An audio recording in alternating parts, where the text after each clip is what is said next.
Hello, welcome back for more story time with Mrs. D. I hope you're enjoying the stories. Today's one is A Squash and a Squeeze by Julia Donaldson and illustrated by Axel Scheffler.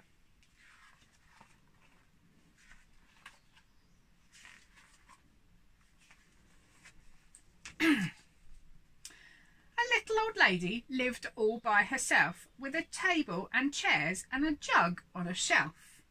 A wise old man heard her grumble and grouse.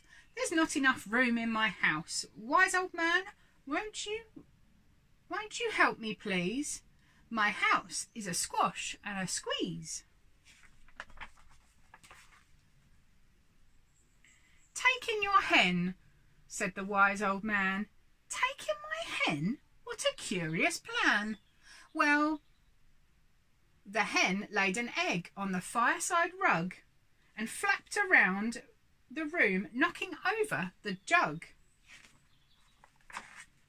The little old lady cried, "What shall I do? It was pokey for one and it's tiny for two.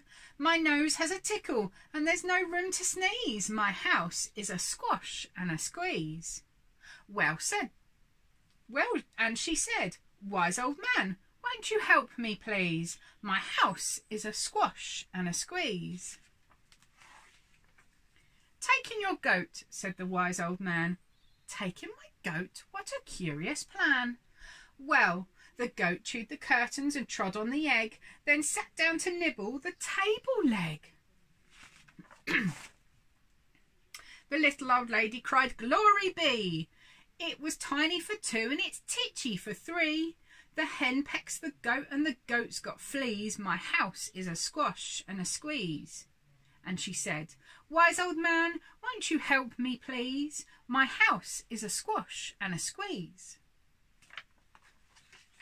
"Take in your pig," said the wise old man. "Take in my pig? What a curious plan." So she took in her pig, who kept chasing the hen and raiding the larder again and again. The little old lady cried, "Stop, I implore! It was titchy for three and it's tiny for four. Even the pig in the larder agrees. My house is a squash and a squeeze." And she said, "Wise old man, won't you help me, please? My house is a squash and a squeeze." "Take in your cow," said the wise old man.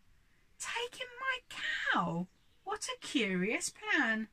Well, the cow took one look and charged straight at the pig, then jumped on the table and tapped out a jig.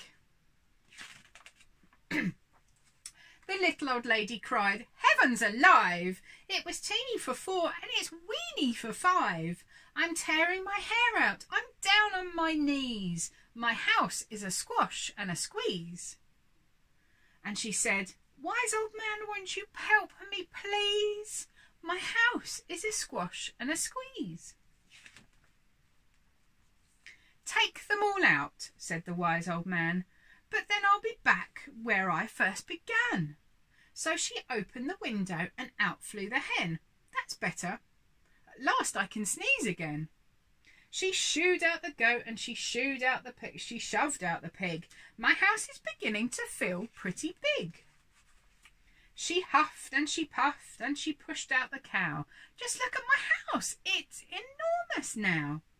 "Thank you, old man, for the work you have done. It was weeny for five. It's gigantic for one. There's no need to grumble and there's no need to grouse. There's plenty of room in my house." And now she's full of frolics and fiddle-de-dees. It isn't a squash and it isn't a squeeze. Yes, she's full of frolics and fiddle-de-dees. It isn't a squash or a squeeze. There we go. Is your house a bit of a squash and a squeeze at the moment with everybody in it? Are you all having to learn to work around each other? It's pretty difficult, isn't it? I know it is here too. It won't be for long, don't worry. I hope you enjoyed that story today. See you soon. Bye.